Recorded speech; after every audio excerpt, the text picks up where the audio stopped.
et remercier Dieu pour l'opportunité d'être encore dans sa présence ce matin. Je ne vais pas être long, mais Dieu a mis une parole dans mon cœur pour nous amener à prendre conscience. Nous allons faire la première lecture dans 1 Jean 2, verset 15. 1 Jean 2, verset 15. Nous continuons sur le thème de le combat de l'apparence et du cœur. Amen. Partie 2. 1 Jean 2, verset 15. Oui. N'aimez point le monde. Est-ce qu'on peut répéter ensemble, n'aimez point le monde? N'aimez point le monde. Oui. Ni les choses qui sont dans le monde. Ni les choses qui sont dans le monde. Si quelqu'un aime le monde, oui, l'amour du Père n'est point en lui. Il dit si quelqu'un aime le monde, l'amour du Père n'est point en lui. C'est une déclaration importante. On ne peut pas aimer Dieu et aimer le monde en même temps. Si quelqu'un aime le monde et les choses qui sont dans le monde, l'amour du Père n'est point en lui. Alléluia. Romains 12, verset 1 à 2. Romains 12. Je vous exhorte donc, frères. Je vous exhorte donc, frères. Par les compassions de Dieu. Par les compassions de Dieu. À offrir vos corps. Oui. Comme un sacrifice vivant. Oui. Saint. Saint. Agréable à Dieu. Oui. Ce qui sera de votre part un culte raisonnable. Un culte raisonnable. Continue. Ne vous conformez pas au siècle présent. Ne vous conformez pas au siècle présent. Le mot conformer, ça veut dire ne soyez pas comme. Ne devenez pas comme. Ne pensez pas comme. Conformez. Ne vous conformez pas. Alléluia. Que Dieu bénisse sa parole. Veuillez vous asseoir. Et une lecture également que nous allons faire pour terminer, c'est Daniel 3. À partir du verset 1, on va lire juste du verset 1 au verset 5. Vous connaissez cette histoire. Donc, juste les 5 premiers versets. Oui, vas-y. Le roi Nebuchadnezzar fit une statue d'or. Oui. Haute de 60 coudées et large de 6 coudées. Oui. Il la dressa dans la vallée de Dura. Oui. Dans la province de Babylone. Le roi Nebuchadnezzar fit convoquer les satrapes. Les satrapes, oui. Les intendants. Les intendants. Et les gouverneurs. Oui. Les grands juges. Les trésoriers. Oui. Les jurisconsultes. Oui. Les juges. Et tous les magistrats des provinces. Pour qu'ils se rendent à la dédicace de la statue qu'avait élevée le roi Nebuchadnezzar. Alors les satrapes, les intendants et les gouverneurs, les grands juges, les trésoriers, les jurisconsultes, les juges et tous les magistrats des provinces s'assemblèrent pour la dédicace de la statue qu'avait élevée le roi Nebuchadnezzar. On va arrêter là. Vous connaissez la suite de l'histoire. Ils vont faire la dédicace de cette statue et il va ordonner par décret que tout habitant du royaume est sous obligation de se prosterner devant cette statue au son de la trompette. Et dans le royaume, il sera trouvé qu'il y a 3 Hébreux qui vont dire « Ô roi, vis éternellement ». Quel que soit ce que tu es prêt à nous faire, Shadrach, Meshach et Abednego, nous ne nous prosternerons pas devant ta statue. Alors qu'il y avait une sentence qui était une sentence de mort. Amen. Alléluia.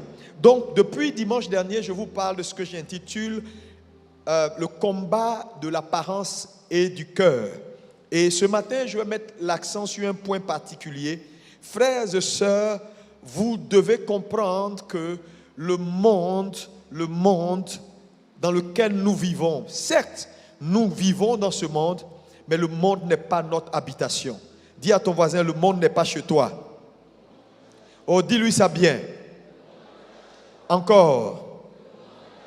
La Bible dit, n'aimez pas le monde ou n'aimez point le monde, ni les choses qui sont dans le monde. Celui qui aime le monde, l'amour de Dieu n'est point en lui. Donc on ne peut pas dire qu'on a l'amour de Dieu dans le cœur tout en aimant le monde, tout en étant tout le temps avec les affaires du monde. Tu vas me dire, mais pasteur, c'est une fuite en avant. Si on n'est pas dans le monde, si on n'interagit pas avec le monde, comment on pourra éventuellement les évangéliser ou éventuellement faire avancer le royaume? Tu comprendras tout à l'heure. La Bible déclare, n'aimez point le monde. Si elle le dit, c'est parce qu'elle a une raison, frère. Alléluia. Est-ce que quelqu'un peut me dire Amen? Ensuite, il dit, ne vous conformez pas au siècle présent. Ne soyez pas, ne vous conformez pas. J'ai dit tout à l'heure que le mot conformer veut dire ne ressemblez pas. Ne faites pas comme eux. N'ayez pas leurs pensées. N'épousez pas leur système de valeurs. Parce que quelqu'un qui épouse le système de valeurs du monde ou qui épouse les valeurs de ce monde devient comme le monde. Et l'objectif que vise le monde, naturellement, c'est de faire en sorte que l'Église de Jésus devienne comme eux, que l'Église de Jésus se conforme à eux, que l'Église de Jésus commence à penser comme eux, que l'Église de Jésus commence à voir les choses comme eux ils voient. Alléluia. Mais pourquoi le monde poursuit cet objectif? Je vais vous dire, vous êtes les seuls à ne pas savoir que Satan poursuit un plan. Satan est en train aujourd'hui de dérouler une stratégie, un plan qui est bien ficelé depuis l'enfer. Mais malheureusement, l'Église n'a pas la prise de conscience que nous sommes dans un combat où l'ennemi est en train de dérouler un programme. Église de Jésus, lorsque la Bible dit n'aimez pas le monde, elle sait pourquoi elle nous dit de ne pas aimer le monde. Alléluia. Et lorsque nous revenons à l'histoire que nous avons lue dans Daniel 3, alléluia, nous voyons que à cette époque, dans l'empire babylonien, ce grand roi qu'on appelle Nebuchadnezzar va bâtir, sur instruction bien sûr du diable, une statue géante et va ordonner à ce que tous les habitants du royaume, qui que tu sois, on a cité un certain nombre de personnalités élevées dans le royaume, mais c'est une façon de dire toute personne qui exerce une portion d'autorité dans le royaume, qui que tu sois, lorsque la statue, la trompette sonne, vous devez vous prosterner devant la statue et l'adorer. Mais cette statue-là symbolisait quoi en réalité? Elle symbolisait une seule chose, la prostitution. Parce que lorsqu'on parle de prostitution, c'est quoi? On parle de prostitution lorsqu'il y a mélange contre nature. Donc quelque chose est prostitué lorsque la chose est mélangée, mais c'est un mélange contre nature. Alléluia. Donc, l'objectif de Nebuchadnezzar, c'était de prostituer l'esprit du peuple. Il bâtit donc une statue géante. Il sait que dans le royaume, il y a des Juifs. Il sait que d'Égypte ont été déportés de leur captivité et qu'ils adorent un Dieu. Mais comment faire pour les soumettre?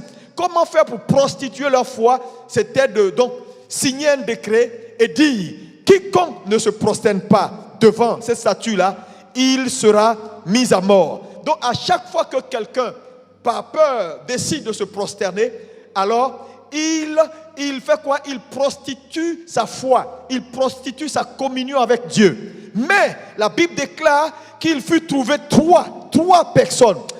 Je prie le Dieu d'Abraham, d'Isaac et de Jacob, dans cette génération, qu'il y ait des Shadrach, Meshach et Abednego. Est-ce qu'il y a quelqu'un qui peut me dire un bon amen? Frère, le monde veut nous soumettre. Voilà l'objectif. Et cela s'est fait il y a des milliers d'années. Mais les choses n'ont pas changé. Satan ne change pas. De même que Dieu ne change pas, Satan ne change pas. C'est la même stratégie aujourd'hui. Dans cette époque dans laquelle nous vivons, frère, Satan a rebâti la statue. Satan a rebâti la statue. Et il y a une statue aujourd'hui qui tente à soumettre l'église de Jésus. Cette église de Jésus dont il s'est acquis par son sang. Frères et sœurs, le monde veut nous soumettre. Mais Dieu cherche des Shadrach, Meshach et Abednego. Et je pense que dans cette salle, il doit avoir des Shadrach, des Meshach et des Abednego. Si c'est toi, dis, me voici Seigneur. Alléluia. Alléluia. Frère, Dieu cherche des hommes. Dieu cherche des hommes. Frère, Dieu cherche des hommes. À cette époque, parce que je vais vous dire la vérité et je suis honnête avec vous, une divinité qui n'arrive pas à te conformer ne peut pas te vaincre. Donc, le combat est un combat de conformer. Mais quand on dit conformer, je comprends pourquoi la Bible dit ne vous conformez pas. Frère, se conformer, ce n'est pas juste je suis devenu païen, je suis dans les bois de nuit. Quand tu adoptes leur style de vie, tu t'es conformé. Quand tu adoptes leur style de pensée, tu t'es conformé. Quand tu adoptes leurs valeurs, tu t'es conformé. Frère, ne vous conformez pas. La Bible sait que quand tu es conformé, tu es vaincu. Quand tu es conformé, tu es captivé. Quand tu es conformé, on t'a capturé. La Bible sait que si l'Église se conforme, l'Église est capturée. Voilà pourquoi elle nous demande de ne pas nous conformer. Église de Jésus, dis avec moi ce matin, je ne me conformerai pas au nom de Jésus. Oh, déclare ça avec conviction. Je ne me conformerai pas au nom de Jésus. Ah, mais regardez autour de vous. Dites-moi la vérité. Quand vous regardez l'actualité, dites-moi quelle nation aujourd'hui, c'est-à-dire qui n'est pas dans ce monde entier, quand vous prenez toutes les nations du monde, quelle nation qui n'est pas soumise? Frère, les institutions de Bretton Woods, la Banque mondiale, le FMI, l'ONU, toutes ces institutions-là, aujourd'hui contrôlent le monde. Dites-moi une nation qui peut se tenir devant l'ONU ou les institutions de Bretton Woods et dire que votre plan d'ajustement structurel, là, nous on n'en veut pas. Ils vont tout faire pour casser ton pays. Ils vont tout faire pour même te mettre à mort par des complots internes. Ils vont susciter des gens qui vont te combattre. Ils vont affaiblir ton économie. Ils vont détruire ta nation. Pourquoi? L'objectif est le même. Nebuchadnezzar voulait soumettre le peuple. Et aujourd'hui, l'esprit de Nebuchadnezzar est entré dans ces institutions. Et c'est la même chose. Ils ont le même mandat. Ils sont en train d'accomplir un objectif qui est clair. Soumettre l'Église avant l'arrivée de Jésus. Et l'Église, malheureusement, ne comprend pas ça. Frère, quand la Bible dit ne vous conformez pas au siècle présent, mais parce que le monde est un système de pensée, est un système de valeurs, est un système de savoir-faire. Quand tu te conformes à ce monde, frère, on t'a capturé, hein? On t'a pris dans le filet. Mais c'est tellement subtil. C'est tellement subtil. C'est tellement subtil. Comment Satan tente de conformer aujourd'hui le monde? Comment Satan tente de soumettre les enfants de Dieu que nous sommes?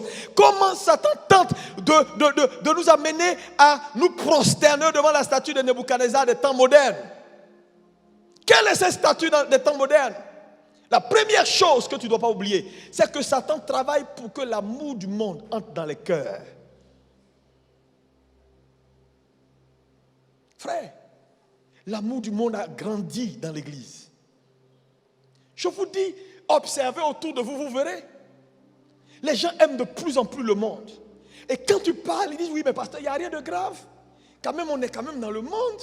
Pasteur, on doit vivre. Pasteur, on doit travailler. C'est normal. Mais je vais vous faire comprendre une chose qui est importante, c'est que souvent, le légitime peut te détourner de l'essentiel. Je dis bien légitime, non, ce n'est pas un péché. Ce qui est légitime peut te détourner de ce qui est essentiel. Voilà pourquoi vous devez réfléchir, vous devez refuser. Est-ce que ce matin, il y a des gens qui peuvent me dire non? Oh, dis-moi bien. Non, monde. Ils vont tenter de vous soumettre par l'amour du monde, la séduction. Ils vous présentent un monde qui semble être beau, qui semble être bien. Quand tu comprends le monde, quand tu comprends leur système de valeurs, tu es à la mode. C'est toi qui es qualifié. Cette affaire de chrétienté là, c'est des ringards, c'est des gens passés. Donc, l'amour du monde grandit dans les cœurs. Frère, on ne peut pas aimer Dieu et aimer le monde. Si quelqu'un aime Dieu tout en aimant le monde, l'amour du Père n'est point en lui. Et il y a beaucoup de gens assis dans nos églises. L'amour de Dieu n'est plus dans leur cœur. Satan tente de nous soumettre par l'amour des choses de ce siècle. L'amour du monde. Deuxième élément, il tente de soumettre le monde par ce qu'on appelle la dépravation des mœurs. Aujourd'hui, les valeurs, il n'y a plus de valeurs. On célèbre ce qui est faux et on méprise ce qui est bon. La vérité, il faut le dire. Le monde veut nous soumettre. Mais on ne peut pas accepter que noir est devenu blanc et que blanc là c'est devenu noir. Non, non, non, non, non, non, non, non. Meshach, Shadrach et Abednego ont dit, ô roi, vis éternellement. Si tu veux, mets-nous à mort. Mais le Dieu qu'on connaît, le Dieu qu'on sait, ce Dieu-là, il ne nous abandonnera jamais. Il est le Dieu qui était hier. Il est le Dieu qui demeure aujourd'hui. Il est le Dieu qui va demeurer éternellement. Qu'importe ce que tu feras, nous ne nous prosternerons pas devant la statue. Est-ce que quelqu'un peut me dire Amen? Est-ce qu'il y a des gens dans cette salle qui sont prêts à combattre le bon combat, à garder la foi? Alléluia. Les temps sont mauvais. Satan veut soumettre l'église. Regardez aujourd'hui l'exhibitionnisme et la vie vaine est devenue la norme. L'exhibitionnisme et la vie vaine est devenue la norme. Quand quelqu'un a 3, 4, 5 voitures, on dit oh il a réussi. Frère, ils sont chez eux. Nous on n'est pas chez nous. Frère, si, écoutez-moi bien, si je m'en vais en mission en Angleterre, je ne vais pas aller lutter terrain en Angleterre, je suis juste en mission. Frère, il faut que tu saches que tu n'es pas chez toi, tu es de passage, tu es en mission. Quand on va en mission, l'ordre du jour, c'est la mission. Ce n'est pas qu'est-ce que je vais prendre pour garder quel territoire. On ne lutte pas des territoires. Nous sommes en mission. Est-ce que quelqu'un peut me dire Amen? L'exhibitionnisme, la vie vaine. Parce que je vais te dire, l'objectif du monde, le monde est dans une stratégie bien huilée. Comment attirer l'église? Comment les amener à penser comme nous, à accepter nos valeurs? Et ce qui est la norme chez nous va devenir la norme chez eux. Mais je vous ai dit, tu ne peux pas combattre avec le monde sur son propre terrain. Ils vont vous vaincre. Ils sont sur leur terrain. Et je vous ai dit que tout territoire a une juridiction. Et toute juridiction obéit à une autorité. Ce pays a un président qu'on appelle Alassane Ouattara. Tant qu'il est en Côte d'Ivoire, son autorité est pleine. Quand il lève le doigt, l'armée bouge. Quand il lève le doigt, les ministres bougent. Quand il lève le doigt, ce qu'il dit, c'est ce qui est accompli. Mais quand il va traverser la frontière pour entrer au Ghana, c'est une autre juridiction. Son pouvoir est suspendu au détriment du président du Ghana. S'il parle, aucun militaire ghanéen ne bougera. Si ce n'est pas le président ghanéen. Pourquoi? Parce que le territoire est attaché à une juridiction et à la juridiction une autorité. Et Satan sait que si on est arrivé, si on arrive à déplacer l'église de sa juridiction pour les faire venir dans notre juridiction, leur pouvoir est suspendu. Donc tout ce que l'ennemi fait en cherchant à nous soumettre, en réalité ce que l'ennemi cherche, c'est paralyser notre force, paralyser notre pouvoir, faire en sorte qu'on crie et il n'y a pas de réponse. Fais en sorte qu'on parle et on n'entend pas. Pourquoi? Parce que hors de ta juridiction, ton pouvoir est suspendu. C'est pourquoi il faut que l'église se réveille. Quand tu veux combattre un ennemi, là, tu ne vas pas dans son camp pour le combattre. Tu restes dans ton camp. Parce que quand tu vas dans son camp, on t'appelle otage. Ceux qui sont dans le camp de l'ennemi, on les appelle quoi? Otage. Satan veut faire de l'église son otage. On ne sera pas son otage. Dis-moi, je ne serai pas l'otage de Satan. Oh, je ne serai pas l'otage de Satan. Je ne serai pas l'otage de Satan au nom de Jésus. Au nom de Jésus, je refuse. Alléluia. Tout ce que l'ennemi fait aujourd'hui, c'est pour vous soumettre. La dépravation des mœurs. Notre jeunesse n'a plus de repères. La vaine gloire, les richesses mal acquises, les sectes occultes qui prospèrent. Est-ce que vous savez que maintenant, c'est dans les universités que les gens recrutent? Et il y a même des gens, parce qu'ils veulent vivre une vie bien, ils veulent avoir de l'argent, ils vont maintenant même s'inscrire pour dire, on n'a qu'à les recruter. Donc les recrutements se font à la base dans les universités, pendant que l'église dort. Mais qu'est-ce qui endort l'église? Tu sais, quand quelqu'un t'a assimilé, il t'a endormi.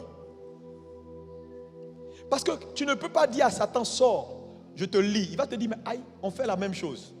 On pense la même chose. On est la même chose. Et puis tu me lis. On dit, tout royaume divisé contre lui ne peut subsister. C'est un principe spirituel que Satan est en train d'appliquer. Donc quand il arrive à t'assimiler, tu deviens membre de son royaume. Donc selon le principe, tu ne peux pas combattre ton propre royaume.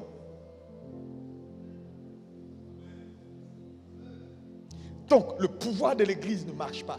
Regardez aujourd'hui ce qui se passe dans cette église. Des pasteurs assimilés, des hommes de Dieu assimilés, des fidèles assimilés. Comment toi, chrétien né de nouveau, tu peux t'appeler chinois? Il y a quoi que tu prends dans ça? Si tu n'es pas possédé, il n'y a rien de tout. Il va falloir te repentir. Hein? Non, vraiment, c'est extraordinaire. Il faut qu'on soutienne. Même l'église doit être... Quoi? L'église de Jésus a beaucoup à faire. Mais n'oubliez pas qu'il n'y avait pas que 3 Hébreux à Babylone. Où sont les autres? Ils se sont assimilés. Ils se sont prosternés. Ils ont mangé du pain qu'ils ne doivent pas manger. Frère, dans une génération, Dieu a toujours des hommes. Et je veux croire que tu fais partie de ces hommes-là dans ta famille. Les Shadrach, Meshach et Abednego. Des hommes de conviction. Des hommes intérieurs qui ont un profond intérieur. Des hommes de destinée qui ont dit: Seigneur, nous accomplirons ta volonté sur la terre des vivants. Nous ferons ce que tu nous as appelés à faire. Et personne, dis-moi, personne ne pourra nous soumettre. Dieu cherche des hommes. Frère, je vais vous dire, ils vont même te miroiter de l'argent. L'argent c'est une bonne chose. Mais l'argent, sans la vie, il y a quoi derrière? Zéro.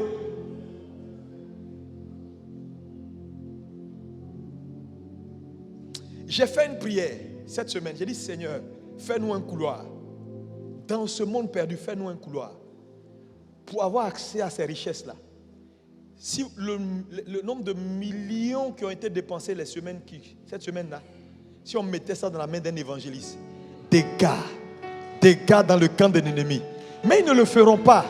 Ce n'est pas leur mission. Réfléchissez, Église, réveillez-vous. Réveillez-vous. C'est pourquoi le temps est venu pour l'Église de se réveiller, de commencer à être des chrétiens, des véritables enfants de Dieu. Dieu cherche des hommes. Mais un pied dedans, un pied dehors. Tu vis comme un païen. Des chrétiens qui ont une cave à la maison. Comment tu peux avoir une cave chez toi? Satan va s'asseoir dans ta cave là. Chaque matin, il prend un peu de koutoukou et puis de soir, il prend rhum. Des chrétiens qui ont des caves. Des chrétiens qui se comportent comme le monde. Ils disent: non, c'est ça. Ça, c'est la vie civilisée. La civilisation, ce n'est pas aller vers le mal. C'est retourner vers Dieu. Parce qu'il est l'auteur de la vie et de la création. Quelqu'un me dit un bon amen. Alléluia. Je vous dis, si vous voulez marcher avec Dieu, vous devez être des extrémistes. Il y a trop de choses qui se passent. Et quand je vois que les gens ne voient pas clair, des chrétiens ne voient pas clair, leurs yeux sont fermés, ils sont là. Mes frères, réveillez-vous. Arrêtez de vivre comme vous voulez. Arrêtez d'être là et de regarder le monde courir ici, courir ici. C'est bon, Dieu va te bénir. Je te dis, la bénédiction, l'argent, ce n'est pas un problème pour Dieu.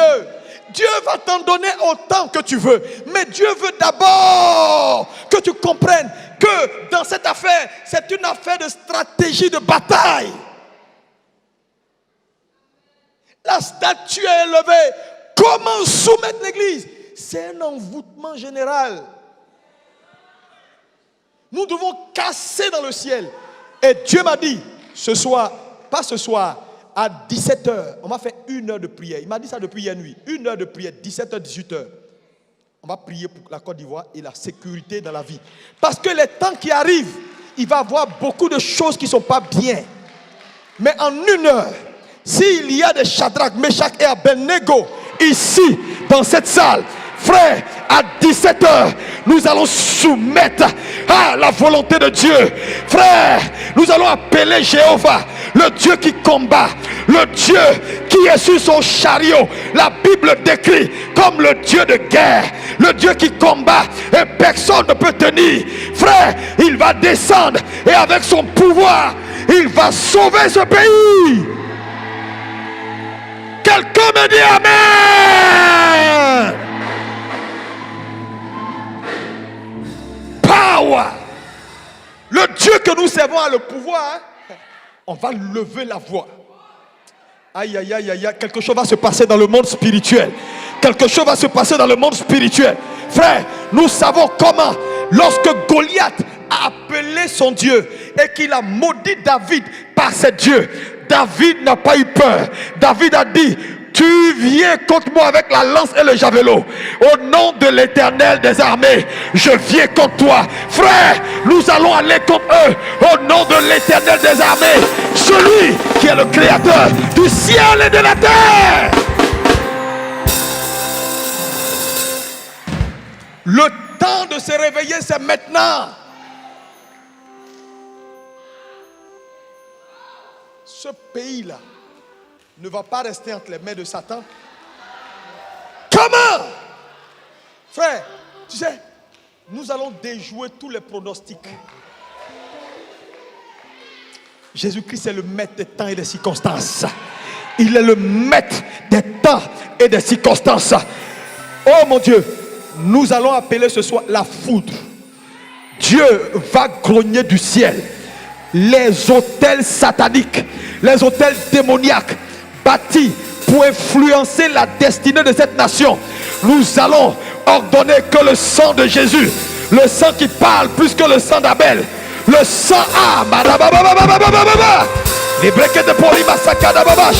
in the name of Jesus. Academos.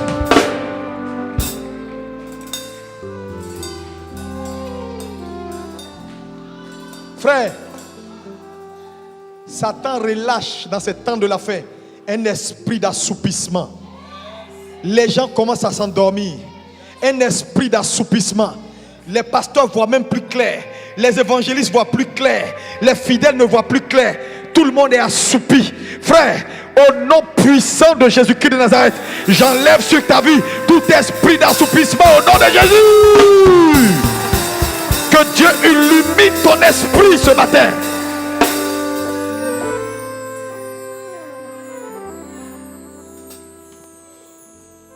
L'église doit se réveiller.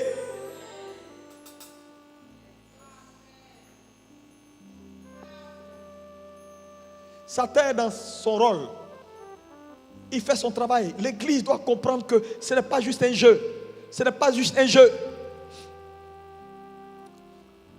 La Bible dit dans Jacques 4, verset 7, il dit: soumettez-vous à Dieu, résistez au diable et il fuira. Soumettez-vous, résistez. Ça veut dire que ce ne sera pas facile. Si je te dis ce combat sera facile, je suis en train de te mentir. Ce sera un combat difficile. Vous savez, la question que j'ai posée au Seigneur: comment on peut être dans les manias et enlever les manias? C'est Dieu seul qui a la réponse, mais Dieu me l'a donnée. Dieu dit, lorsque Moïse, lorsque le peuple avait péché contre Dieu, que les serpents des reins, les serpents sont sortis pour les mordre, Dieu a dit, ils étaient en train de mourir parce que les serpents, ils étaient dans les serpents étaient partout, les serpents les mordaient.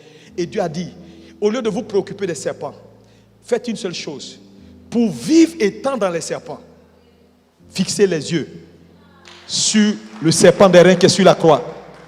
Tant que vos regards sont fixés, quelles que soient les morsures, ça ne peut pas vous atteindre. Donc l'antidote, c'est quoi? On peut être dans le monde et vaincre le monde, mais à une seule condition: si nos yeux restent fixés sur le serpent des reins, celui qui a jugé le monde. Parce que le serpent sur le bois, qu'on appelle le serpent des reins, était le symbole de ce qui les tuait. Parce que tu sais, pour pouvoir neutraliser un virus, il faut prendre le venin du virus. Donc c'est par le virus qu'on tue le virus. Donc la seule personne qui a la capacité de vaincre le monde, c'est celui qui a, ou de nous permettre de gagner la victoire dans laquelle nous sommes là. C'est celui qui a vaincu le monde, qui s'est identifié au monde à un moment donné et qui les a vaincus. C'est lui seul qui peut nous aider à les vaincre, étant dans le monde.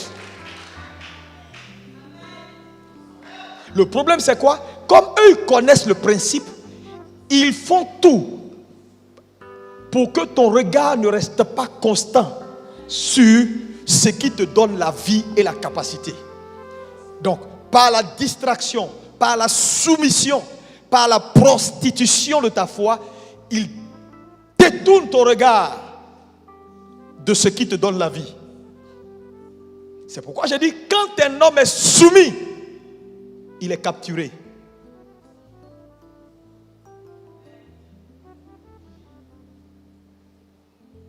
Frère, le temps n'est plus à jouer avec sa foi. Toi, jeune soeur qui vit là, tu entres ici, tu sors ici, tu es là, tu es belle. C'est de la vanité. C'est de la vanité. Aujourd'hui, les choses sont devenues difficiles. Les gens sont... C'est la gloire, la gloire, la gloire, la gloire. Les gens poursuivent une vaine gloire. Les gens, oui, j'ai 4 voitures, j'ai 50 voitures, j'ai 1000 voitures. C'est bon, mais tu meurs là, tu ne vas pas avec. On te met dans un petit trou comme ça de... Les gens, ils viennent, ils parlent, ils se font, oh Seigneur, il a été, il n'a pas été. Puis après, on te pousse. Quand on t'a poussé là, ils sont pressés de partir. On laisse quelques maçons là, on dit fermez ça vite, vite. Maintenant, ils s'en vont convoiter tes immeubles. Ce que tu as pris toute ta vie pour bâtir, ils s'en vont chercher ça.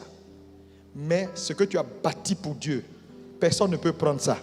Parce que la Bible dit les œuvres des justes les suivent. Est-ce que quelqu'un peut acclamer Jésus-Christ de Nazareth? Alléluia!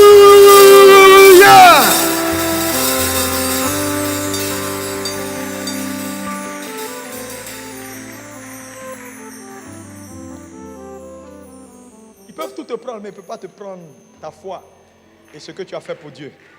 C'est pourquoi c'est maintenant qu'il faut avoir de la sagesse pour servir son Dieu, pour rester focus.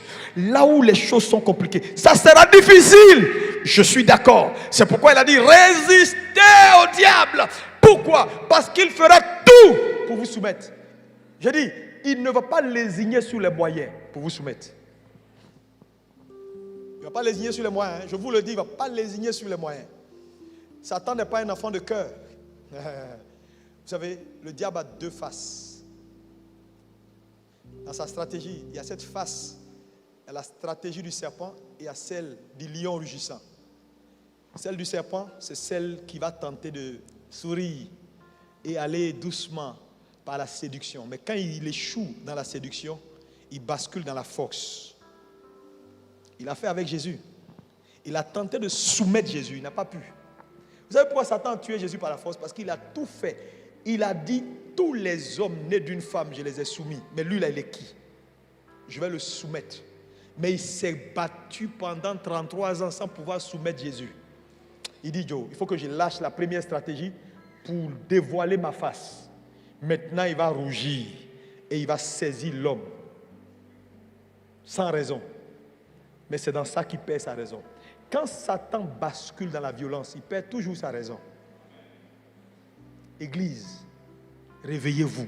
Tape ton voisin, dis voisin, réveille-toi. Quel est le combat que l'église doit poursuivre? Le véritable combat de l'église, c'est de revenir au lieu de la prière. Tape ton voisin, dis voisin, reviens au lieu de la prière. La préservation du lieu secret. Dieu est un Dieu des lieux secrets. L'église doit revenir au lieu de la prière. Regardez comment on est nombreux ce matin. Dieu n'a aucune plateforme pour décoller, si ce n'est la plateforme de la foi et de la prière. Comment Dieu va travailler dans vos vies? Comment Dieu va agir? Si vous ne venez pas fléchir les genoux, on a mis à part 40 jours pour prier. On déplace des hommes de Dieu. Tu sais, je suis ton pasteur, je préfère être honnête avec toi. Si tu ne m'écoutes pas, c'est la preuve que tu n'écoutes pas Dieu.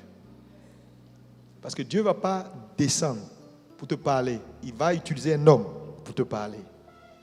Si tu ne sais pas écouter son point, c'est que tu ne sais pas écouter Dieu.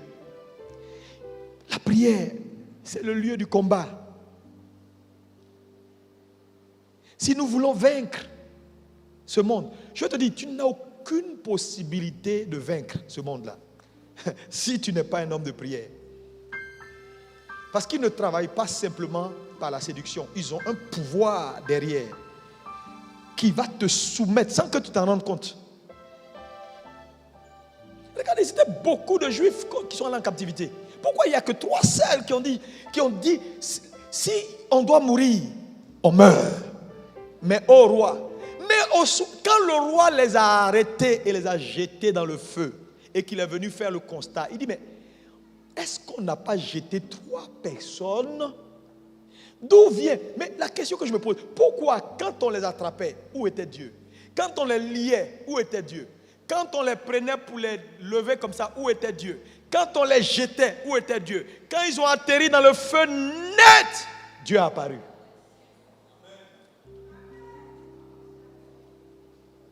Ça veut dire quoi? Ils auraient pu, quand on les attachait, dire à Meshach, Abednego, laissons cette affaire-là. Parce que depuis on nous attache, ils ont presque fini, il n'est pas apparu.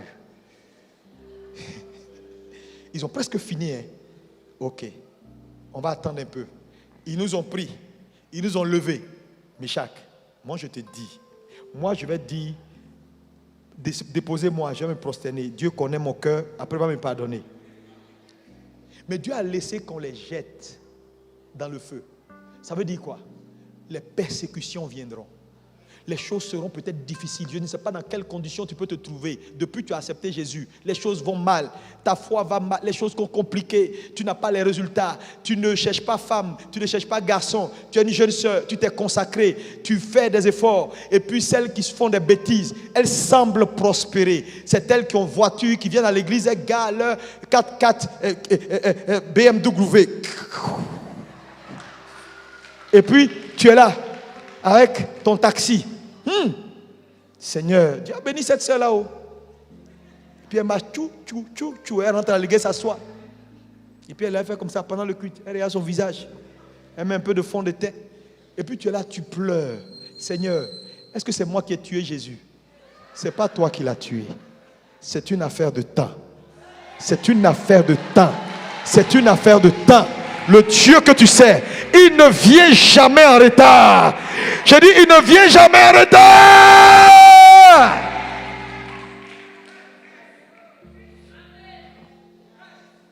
La dame qui était entrée dans mon bureau, elle me disait, pasteur, j'ai peur. Ma copine X est décédée. Y est décédée. J'ai dit, mais qu'est-ce qui les a tués? Elle dit, pasteur, l'argent qu'elles ont, on a fait à Abidjan ici. Voiture, 4x4. Mais il y a une là, elle est sortie avec X. Après, elle a commencé à sentir mauvais.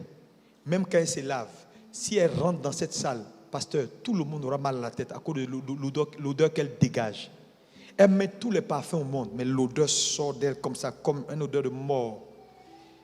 Et elle est morte. Pasteur, ça me fait peur parce que c'était mon ami. Pasteur. Pasteur, vanité de vanité, tout est vanité. Frère, tu envies les gens là, il ne faut pas les envier. Non, il n'y a rien d'enviable derrière. Je te dis, c'est pour ça que rien, c'est-à-dire quand ta foi est mise sur la table, rien ne doit peser face à ta foi. Mon ami, sois intransigeant quand il s'agit de ta foi. Mais je connais des chrétiens qui sont prêts à laisser tomber. On dit bon, le patron dit bon, écoutez, on va te donner le boulot, mais dimanche tu dois venir travailler. Et puis ils sont là. Oui, non, patron, il n'y a rien à faire. Je suis là même dimanche, même jeudi, même mercredi, tous les jours. Ils ne peuvent pas dire, ils ont peur. Si je dis dimanche matin, je vais à l'église, est-ce qu'il ne va pas se fâcher? Il n'a qu'à se fâcher. Il n'a qu'à se fâcher. Oh frère, je vous dis, ce monde-là est un monde difficile. Hein? Mais Jésus a dit, je vous envoie au milieu des loups. Comment tu peux nous envoyer au milieu des loups, sachant que c'est des loups? Il dit, mais il y a 2 choses. Soyez sages comme des colombes, prudents comme des serpents. La sagesse manque aujourd'hui à l'église de ce siècle. Est-ce Est-ce que quelqu'un est réveillé ce matin? L'argent c'est bon, hein, mais ta vie est mieux. Tu es là, tu vis comme un païen. C'est à toi que je parle. Si tu ne changes pas, tu vas aller en enfer. Je te dis, tu vas aller en enfer avec ta Bible. Non, non. Tu vas aller avec ta Bible. Parce que la Bible, là, je vous ai dit, la Bible, ce n'est pas la parole de Dieu. Mais la Bible contient la parole de Dieu. Tu vas prendre papier pour partir en enfer. Dieu, il reste Dieu assis sur son trône. Il faut rester là. Vive. Non, c'est ma copine. Non, on va ici. Non, c'est mes amis. Dans Maquis, on boit un peu parce que je veux contrat.